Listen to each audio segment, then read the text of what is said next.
स्वागत है आप सभी का Shashi sir official YouTube channel में। आज हम लोग सन 2025 ईस्वी इंटर का जो वार्षिक परीक्षा है उसकी तैयारियों के संदर्भ में क्रैश कोर्स शुरू करने जा रहे हैं और इसकी शुरुआत हम लोग करेंगे काव्यखंड से। हर सप्ताह आपको 5 चैप्टर्स के वीडियो मिलेंगे सोमवार से लेकर शुक्रवार तक, और शनिवार रविवार को आपको रिवीजन के लिए छोड़ा जाएगा। तो बने रहें हमारे साथ और प्रयास रहेगा कम से कम समय में अधिक से अधिक कोर्स को पढ़ाने का और समझाने का। तो चलिए क्लास को बिना देर किए हुए शुरू करते हैं। पहला आपका अध्याय है कड़बक, और इस शीर्षक का जो मतलब है वो क्या होता है, पहले इसको समझिए। हिंदी साहित्य में कविता कई तरह से लिखी जाती है। 2 पंक्तियों की जो कविता होती है उसको दोहा कहते हैं। 4 पंक्तियों की जो कविता होती है उसे चौपाई कहते हैं। 6 पंक्तियों की कविता को छप्पय कहते हैं। ठीक उसी तरह वैसी कविता जिसमें दोहा और चौपाई दोनों तरह का सम्मिश्रण होता है, दोनों तरह की कविताओं का मेल होता है, दोनों तरह के छंदों का मेल होता है, उसे ही हम क्या नाम देते हैं? कड़बक। और कड़बक आमतौर पर सूफी कवियों ने लिखा है। कड़बक लिखने के लिए 2 ही लोग ज़्यादा प्रसिद्ध हैं, एक मल्लिक मोहम्मद जायसी और दूसरे हैं मंझन। तो चलिए मल्लिक मोहम्मद जायसी का सर्वप्रथम जीवन परिचय हम लोग देखते हैं, फिर आगे इनके बारे में जानेंगे विस्तार से, साथ ही साथ इनकी कविता को भी पढ़ेंगे। इनका जन्म लगभग 1492 ईस्वी में हुआ और मृत्यु लगभग 1548 ईस्वी में हुई। इनका जन्म और निवास स्थान माना जाता है जायस, और इनकी कब्र प्राप्त होती है उत्तर प्रदेश के अमेठी से। पिता की बात करें तो मलिक शेख ममरेज या मलिक राजे अशरफ इनके पिता का नाम बताया जाता है। और गुरु की अगर हम बात करें तो इनके गुरु का नाम सूफी संत शेख मोहिदी और सैयद अशरफ जहांगीर इनके गुरु का नाम। शुरू में इनकी जो शुरुआती जो जीवन है वो खेती किसानी में बीती, लेकिन आगे चलकर ये फ़कीर हो गए। बचपन में ही अनाथ हो गए। साधुओं फ़कीरों के साथ भटकते हुए इनका बचपन बीता। व्यक्तित्व की अगर हम बात करें तो चेचक के कारण जब ये रूपहीन हो गए और इनकी बाईं आँख और इनका बायां कान जो है खराब हो गया, तब जाकर इन्होंने खेती बाड़ी घर परिवार सब कुछ को त्याग कर सूफी संत के रूप में अपना जीवन बिताना आरंभ किया। रचनाओं की बात करें तो पद्मावत, अखरावट, आखिरी कलाम, मसलानामा, कहरानामा इनकी रचनाएं हैं। इसके अलावा चंपावत, होलीनामा, इत्रावती आदि कृतियों का उल्लेख मिलता है, लेकिन इसके कोई प्रमाण उपलब्ध नहीं मिलते। जायसी की अगर हम बात करें तो उनकी पहचान का जो मूल कारण है, उनकी पहचान का जो सबसे बड़ा कारण है वो उनका ग्रंथ है पद्मावत, और जिसको आज हम लोग पढ़ेंगे। पद्मावत जो ग्रंथ लिखा गया, पद्मावत जो पुस्तक लिखी गई वो आधारित है चित्तौड़ के राजा रत्न सिंह, उनकी रूपवान पत्नी पद्मावती और उसके इर्द गिर्द की कहानी के ऊपर यह आधारित है। और इसमें पद्मावत तो पूरा ग्रंथ है, एक बड़ा सा ग्रंथ है। हम लोग इसमें 2 कड़बक पढ़ेंगे। पहला कड़बक पद्मावत के परिचय या भूमिका खंड से लिया गया है, और दूसरा जो कड़बक हम लोग पढ़ेंगे वह पद्मावत ग्रंथ के उपसंहार खंड से लिया गया है। पहले कड़बक में कवि ने गुण के महत्व को उजागर किया है, ठीक है, और अपने बारे में बताया है कि मैं भले ही रूपवान नहीं हूँ लेकिन गुणवान हूँ, और यही मेरी पहचान का मूल आधार है। और दूसरा जो हम लोग कड़बक पढ़ेंगे उसमें आदमी के कर्मों को बताया गया है कि आदमी का कर्म कितना ज़्यादा महत्वपूर्ण होता है। मरने के बाद भी दुनिया में उसके कर्मों के कारण ही लोग उसे याद करते हैं। तो चलिए कविता को बिना किसी देरी के शुरू करते हैं। कविता कुछ इस तरह है।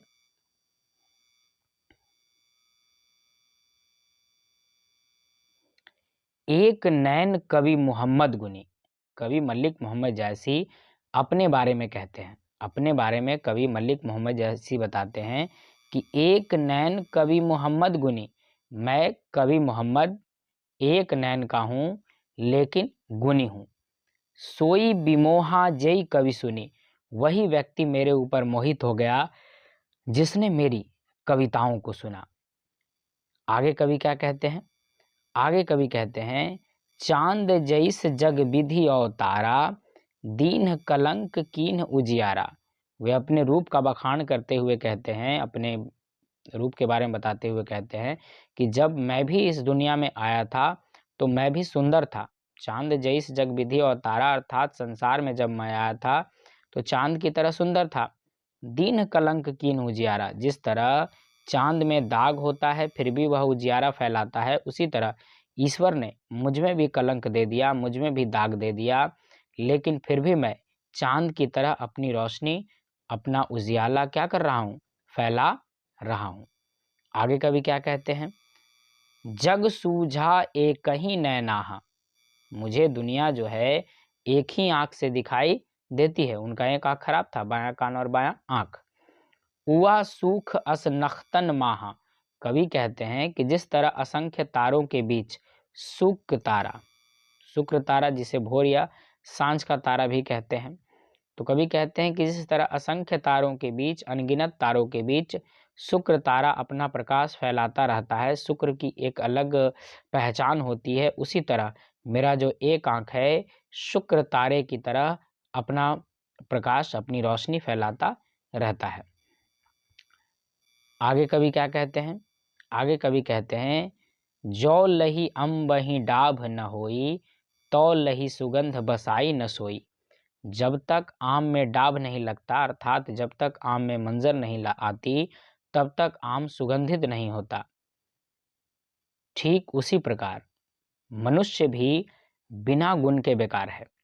मनुष्य का महत्व भी तभी है जब उसमें क्या लगे, गुण लगे, जब उसमें गुण हो। जब तक आम में मंजर नहीं लगता, आम का कोई वैल्यू नहीं। उसी प्रकार जब तक मनुष्य में गुण नहीं आता, तब तक मनुष्य का भी कोई महत्व नहीं है। कीन्ह समुद्र पानी जौ खारा, तव अति भयउ असुज अपारा। पानी जो समुद्र का होता है उसमें भी एक अवगुण है कि वह पानी खारा होता है, लेकिन उसका एक बड़ा गुण भी है कि वो जो पानी है असुज और अपार है। हम एक बार में एक साथ पूरे समुद्र को नहीं देख सकते। समुद्र की ये विशेषता है, समुद्र बहुत विशाल होता है, लेकिन उसमें भी एक अवगुण है कि उसका पानी क्या है, उसमें भी एक अवगुण है कि उसका जो पानी है वो खारा होता है। यानी दुनिया में अवगुण सब में है, गुण सब में है, ठीक है। बिना कोई अवगुण के कोई व्यक्ति नहीं है। तो कवि क्या कहते हैं, समुद्र विशाल है, ये उसकी खासियतता है, लेकिन उसका पानी खारा है, ये उसकी कमी है। जो सुमेरु त्रिशूल विनाशा, भा कंचन गिरि लाग आकाशा। कवि कहते हैं कि सुमेरु पर्वत को बड़ा घमंड था, सुमेरु पर्वत लगातार बढ़ता जा रहा था, देवता दानव सबके रास्ते को रोक रहा था, लेकिन जब भगवान शिव को गुस्सा आया तो उन्होंने अपना त्रिशूल चलाकर उसके शिखर को तोड़ दिया और सुमेरु पर्वत भगवान शिव के शरण में आ गया। और फिर अंत में भोले शंकर ने दया करके उसे आशीर्वाद दे दिया और सुमेरु पर्वत का वह जो शिखर है वह कंचन अर्थात सोने का हो गया। तो कवि कहते हैं कि जिस प्रकार जब तक शिव के त्रिशूल का प्रहार सुमेरु पर्वत पर नहीं पड़ा, तब तक सुमेरु पर्वत भी सोने का नहीं हुआ। उसी प्रकार मनुष्य को जब तक किसी तरह का कोई कष्ट नहीं उठाना पड़ता, वह भी महान नहीं बनता। जो लही घली कलंक न परा, कांच होई नहीं कंचन करा। घड़ी अर्थात एक लोहे की कटोरी होती है जिसमें डालकर सोने को खौलाया जाता है, तपाया जाता है। तो और कलंक, कलंक यानी हुआ यहाँ कोयला। तो कवि क्या कहते हैं कि जब तक घड़िया में कोयले की आंच नहीं पड़ती, कोयले का आग उसमें नहीं पड़ता, तब तक कांच यानी कच्चा धातु शुद्ध सोना नहीं बनता। यानी शुद्ध सोना भी तब बनता है जब वह घड़िया में डालकर कोयले की आंच को सहता है, कोयले की ताप को सहता है। यानी ठीक उसी तरह मनुष्य भी जब तक कष्टों को नहीं सहता, परेशानियों को नहीं झेलता, तब तक मनुष्य भी महान नहीं बनता। आगे कवि क्या कहते हैं? कवि आगे कहते हैं, एक नैन जस दर्पण और तेहि निर्मल भाव। कवि कहते हैं मेरा जो एक आंख है वो दर्पण की तरह स्वच्छ है, दर्पण की तरह निर्मल है। सब रूपवंत गही मुख जे वही कई चाव। कवि कहते हैं कि मेरा एक आंख दर्पण के समान स्वच्छ और पवित्र है, निर्मल है। आप देखे होंगे कि दर्पण जो है इतना सच बोलता है कि अगर आप दर्पण के सामने चले जाएं, आप अगर सुंदर दिख रहे हैं तो वह सुंदर दिखाएगा, कुरूप दिख रहे हैं तो कुरूप दिखाएगा। दर्पण कभी झूठ नहीं बोलता। इसलिए कवि कहते हैं कि मेरा जो एक आंख है दर्पण के समान स्वच्छ है, दर्पण के समान निर्मल है। सब रूपवंत गही मुख जे वही चाऊ। और दुनिया में जितने भी रूपवंत हैं इसी कारण मेरा मुंह ताकते हैं। आगे कवि क्या कहते हैं देखते हैं। दूसरा कड़बक, मुहम्मद यही कवि जोरी सुनावा। कवि कहते हैं कि मैं मोहम्मद कवि, मैं मलिक मोहम्मद जायसी यही जोड़ कर सुनाता हूँ, यही बताता हूँ। सुना जो प्रेम पीर गा पावा। जो मेरे इस ग्रंथ को पढ़ेगा, जो मेरी इस कहानी को सुनेगा, वह प्रेम की पीड़ा का एहसास करेगा। अर्थात वो बता रहे हैं किसके बारे में? ये जो उनका ग्रंथ है पद्मावत, उसके बारे में कह रहे हैं कि जो मेरे इस पद्मावत ग्रंथ को पढ़ेगा वह प्रेम की पीड़ा का एहसास करेगा। जोरी लाई रकत कैलेई। मैंने इस पद्मावत ग्रंथ को रक्त की लेई बनाकर जोड़ा है। गाढ़ ही प्रीति नयन जल भेई। मैंने इस पद्मावत ग्रंथ को गाढ़े प्रीत के नयन जल से धोया है। औ मन जानी कवित अस्कीन्हा। ये मेरा मन जानता है कि मैंने कविता कैसे लिखी है। मकु यह रहे जगत मह चिन्हा। मुझे यह जगत अगर चिन्ह रहा है, मुझे अगर यह जगत पहचान रहा है, तो उसका सबसे बड़ा कारण है मेरा पद्मावत ग्रंथ। पद्मावत ग्रंथ के कारण ही यह जगत मुझे चिन्हता और पहचानता है। कहाँ सुरतन सेनी यस राजा। अगली पंक्ति कवि क्या कहते हैं? कहाँ सुरतन सेनी यस राजा, कहाँ सुआ असी बुद्धि उपराजा। कहाँ गया वह राजा रत्नसेन जिसकी बहादुरी के किस्से पूरे भारत में प्रसिद्ध थे। कहाँ सुआ असी बुद्धि उपराजा। कहाँ गया वह बुद्धिमान सुग्गा जिसकी बुद्धिमानी की चर्चा देश विदेश में होती थी। कहाँ अलाउद्दीन सुल्तानू। कहाँ गया वह सुल्तान अलाउद्दीन खिलजी। कहाँ राघव जे कीन बखानू। कहाँ गया वह राघव चेतन जिसने अलाउद्दीन के सामने पद्मावती के रूप और सुंदरता का बखान किया था, जिससे प्रेरित होकर पद्मावती को पाने के लिए अलाउद्दीन खिलजी ने आक्रमण कर दिया था। कहाँ स्वरूप पद्मावती रानी। कहाँ गई वह स्वरूप, वह सुंदर पद्मावती रानी। कोई न रहा जग रही कहानी। दुनिया में कोई नहीं रहा, केवल उनकी कहानी रह गई। धनी सो पुरुष जस कीर्ति जासु। कवि कहते दुनिया में वह व्यक्ति धनी है, दुनिया में वह पुरुष धनी है जिसकी कीर्ति और यश का गुणगान यह पूरी दुनिया करती है। फूल मरे पै मरे न बासु। फूल सूख जाता है, फूल मर जाता है, पर उसकी खुशबू के कारण उसे दुनिया क्या करती है? याद करती है, उसके खत्म होने के बाद भी। आगे कवि क्या कहते हैं? केई न जगत जस बेचा, केई न लीन है जस मोल। दुनिया में यश को, नाम को, नेम को, फेम को, कीर्ति को न कोई खरीद सकता है और ना ही कोई बेच सकता है, क्योंकि यश जो है कमाने की चीज़ है। जो यह पढ़े कहानी हम संवरे दुई बोल। जो व्यक्ति मेरी इस कहानी को पढ़ेगा वह दो ही शब्दों में मुझे याद करेगा, एक कवि के रूप में मुझे याद करेगा।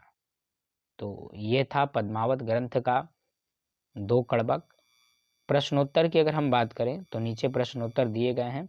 अगर आप इसका पीडीएफ प्राप्त करना चाहते हैं तो हमारे टेलीग्राम चैनल जो कि सर ऑफिशियल के नाम से है, इस पर आपको इसका पीडीएफ भी मिल जाएगा। और वैसे क्वेश्चन बहुत हार्ड नहीं है, अगर आप इसको एक बार पढ़ लेंगे तो निश्चित तौर पर इसको याद आप कर सकते हैं। जैसे पहला प्रश्न है कि कवि ने अपनी एक आंख की तुलना दर्पण से क्यों की है? तो इसका सिंपल सा जवाब होगा कि कवि ने एक आंख की तुलना दर्पण से इसलिए की है क्योंकि जितना स्वच्छ, जितना निर्मल दर्पण होता है, कवि के अनुसार उनका आंख भी उतना ही स्वच्छ है। तो सारे क्वेश्चन के आंसर्स जो है आपको पीडीएफ फॉर्मेट में मिल जाएंगे। और आगे भी हमारा क्लास चलेगा। कल हम लोग देखेंगे दूसरा अध्याय, जिसका शीर्षक होगा पद और जिसके कवि होंगे सूरदास। तो मिलते हैं नेक्स्ट वीडियो में, मिलते हैं नेक्स्ट क्लास में। तब तक के लिए सभी को जय हिंद।